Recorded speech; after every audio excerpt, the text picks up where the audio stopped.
quick couple of questions for me before I have to dash off. First of all, Aberdeen and Dingwall, it never fails to produce a good. It's going to be buzzing in there. It's going to be buzzing in there. Are you looking forward to that? Yeah, and I think you have to. I've just said that there. It's that's why you play football, for these sort of matches that come around. I believe Aberdeen's taken a massive, travelling support. As you can see today, weather lovely. It's got the making of a great game to be involved in, and one you've got to look forward to. And a very valuable 3 points if they come. Yeah, it's a big game for as every game is in the league for every team. We're all, striving for different reasons to get 3 points, and this week it's Aberdeen chasing third place and us, looking to keep progressing and get higher up the table. So one that we're looking forward to, but one that we'll have to perform at a really high level to achieve that. Finally, it looks now as if you probably need snookers if you're going to make the top six. How do you rate the prospects there? Well, I've remained consistent throughout. The only focus is Aberdeen. We've got 2 games left, 6 points to play for, and that's what we'll strive to try and achieve. Big ask, but there's no reason why we can't do it. Great, Don. Thank you very much. Thank you. Obviously, the previous matches with Aberdeen this season have been very close. One win each. What are you expecting from them this weekend?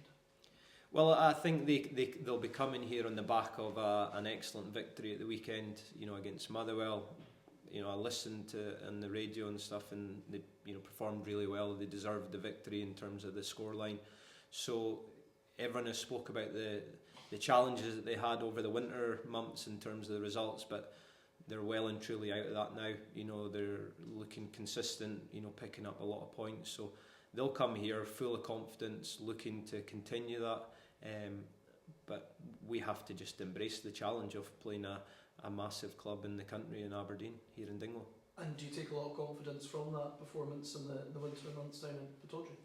Yeah, and it's evidence for us as a team and a group to look back on, and a game that we performed, very well first half, rode our luck second half, which sometimes you need to do, to achieve the 3 points that we got. I thought here in Dingwall earlier in the season we performed really well, and we got done by a sucker punch in 96th, 97th minute after missing a penalty. So yeah, there's been really tight games, and I'm sure Saturday will be the same. Obviously the season that they've had, a lot of people are quite perplexed in terms of the inconsistency. Is that something that happens with football from time to time, having these kind of very varying spells? Yeah, well, I think this season has been, proof of that. I think a lot of teams have, gone through similar runs, maybe not to the extent of what Aberdeen did, but Hibs had it at the start of the season, and I think again, it's about recognising, having patience and working through the challenging periods. We've had, similar ourselves in the season, and it's about, remaining consistent with your process and, believing in what you're doing, and the results can come. And each team, I think, throughout the league table have done that at some stage in the season, bar Celtic, who've been ultra consistent. We were also speaking to Dylan there about his international call-ups as well. Is that, obviously, I'm sure you're delighted, but are you able to advise the players when they're going through that setup as well, with your own international experience? Well, I think the way I am as a person and a manager, you try and have conversations with every player at some stage, and Dylan is one of our own that's came through the academy. Fantastic achievement for him to make that step up from the under-19s to the Scotland under-21s. It's another great step in his career and where he's heading. And as I've said to him, which I'll say to you, the next step for him is to play consistently in the Premier League, and he's striving for that. You can see how much development from having the loan spell at Arbroath, and it's up to him to make that final push, and he's not far away.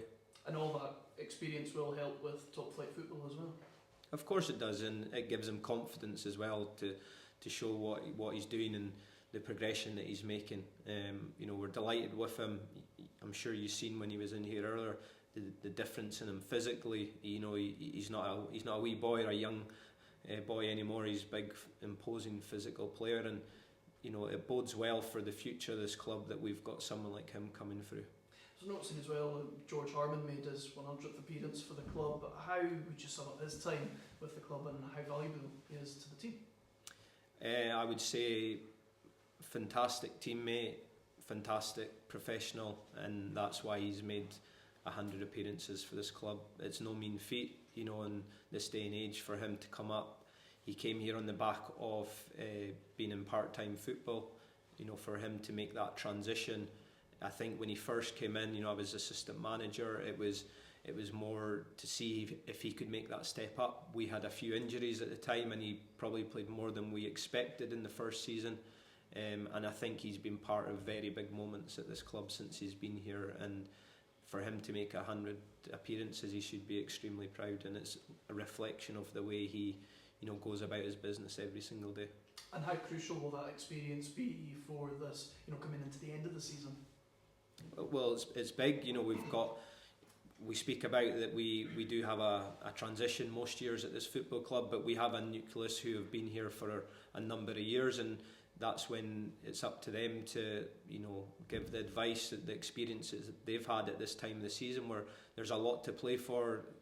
Every 3 points is really important, and it's that's why I'm delighted with the individuals that we've got at the club who have been through certain scenarios and know the importance of the last 7 games that we've got coming up. Perfect. And any team news? Yeah, Misha Fetty's back in full training.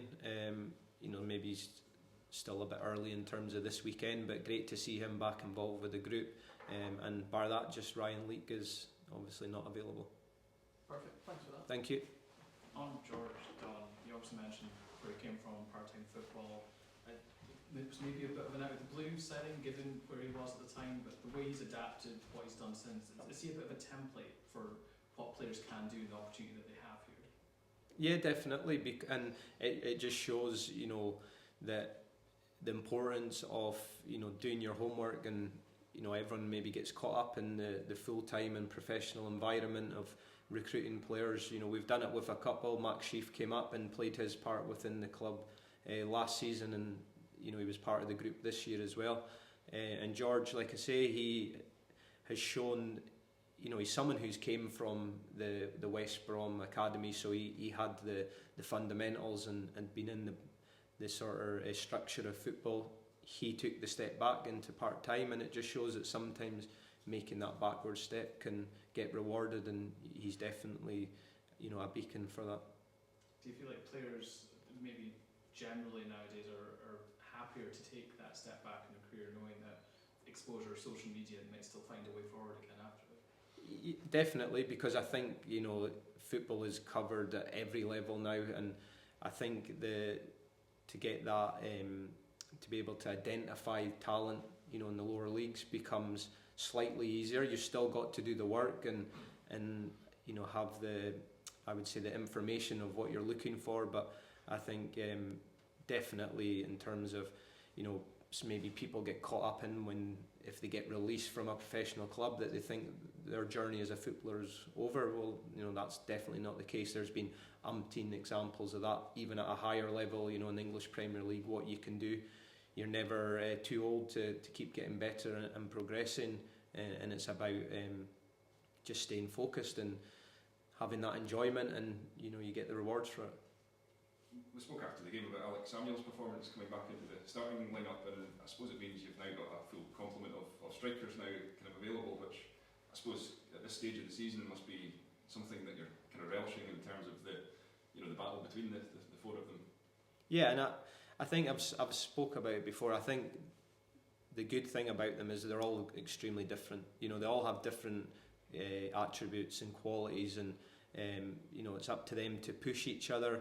I'm sure the two that didn't start at the weekend were disappointed and frustrated. I wouldn't expect anything less, but that's what we want. We wanted to to create that challenging environment, to be in the team and to push each other and spur to make us even better. And now with Alex being fit, we're at that stage where we've got 4 strikers very good that challenging for the place in the team. Also adding to that, we've got young George Robertson who's played in that position as well. So they're all vying for it, and that can only be a good thing. When they've all got different attributes, as you say, does that give you that flexibility to sort of rotate depending on the opposition that you're up against? Or yeah, I think that is, and that's always been my mantra in terms of take each game as it comes, and if I think that an individual is going to make us better for that game that we're going into, then we'll make those changes to try and make us better. Whether it comes off or it's the right decision, you don't know until after the game. But that is the method that we go with, and what's important is all four of them are ready and understand how valued they are at the club, and keep helping each other and keep pushing each other on.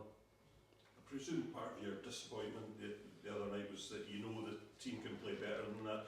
Without breaking back over it, what are you looking for? Next time out, more from them. And where are you looking for more? Well, on the Dundee United game, I just felt it was a real opportunity for us. We'd won our last two home games. We're the Sunday game. We've seen all the other results on the Saturday. There's that real, I would say, opportunity to go and get 3 points, and sometimes you've got to go and make it happen. And I just felt we didn't do that enough. I felt we were a bit hesitant. I think when we're at our best, we play on the front foot and we put teams under pressure. And Dundee United were, despite their position in the league, were going through a challenging time in terms of results. So we wanted to try and make them feel uncomfortable and make them defend, and we didn't do that enough. And we're an honest group. We spoke about it yesterday morning, things that we should have done for that to maybe materialise. Yes, there's that real competitiveness for the first 20-25 minutes, because nobody's, everyone's cajoling to get the control of the game. But how do you then put your stamp in the game to change the momentum of the match? And at half time, I thought it was evenly poised at that stage. Yeah. And the challenge was to go and be the team that makes a difference. Yeah. And we didn't do enough. So that's the message going into this week. Different challenge in terms of Aberdeen, but can we be the team that looks to create the momentum and play in the front foot? Yeah, there's going to be periods in the game where you have to maybe take a step back and deal with the threats that they've got, but can we do that more often? When you've had to respond to setbacks this season, what is it that you've seen from the guys? Because generally speaking, you've done pretty well. What is it about this group of players that keeps them coming back time and time again? Well, I think because we're consistent in the way we work, so we don't. Once we've spoke about the game yesterday, we get the frustration and the disappointment out of the way. We analyse and recognise what we could have done better, but then it's gone. The full focus then shifts, and it's up to myself and the staff, to put that message across. We don't want anyone dwelling on it, feeling sorry for the fact that we've lost one game of football against Dundee United. We have to then switch and get that positivity back in terms of the mindset ready for Aberdeen this week, and that's what we try to do every week. Even if we win, we still look at what we could have done better or things we've done well. Then we start to look at the next opposition. How big of a role does your senior players have to play in that, and I guess on the pitch as well, and make sure you are on the front foot? Well, they're the ones that can follow on with the messages that we're making as a staff. That's why you have those senior players in terms of the quality that they have. You recognise that the experiences that they've had, and it's up to them to then relay the messages. We have a short period of time with the group, so they're in the dressing room all the time, they're doing their gym sessions, they're around each other all the time, so you want them to portray the message that you're putting across, and I believe we've got really good leaders that do that at our football club. Speaking about the competition, on the top end of the pitch, and as well in the back line, there's so many options there. Is it a bit of a headache for you at times to know kind of who to go with on a match day? I wouldn't say headache, but it's what we wanted to get. It's what we strive for. To have that real competitive squad that's pushing each other. It's a good thing. I would say probably over the last month is the most challenging it's been for me as a manager in terms of picking the team, because I see how well they're all training. If they're not training well, it becomes an easy decision. But when you see them all at it, you have to make big decisions. But that's your role as the manager, and you've got to just accept that and embrace it and do it for the right reasons. And the reasons is why myself and the staff think this gives us the best platform to go and win a game. Whether they, certain individuals agree with it, I wouldn't expect all of them, because they'll be frustrated they don't play. But I always try and make sure that I have conversations with the players to let them know the process and the reason why I've gone with an individual over the other one.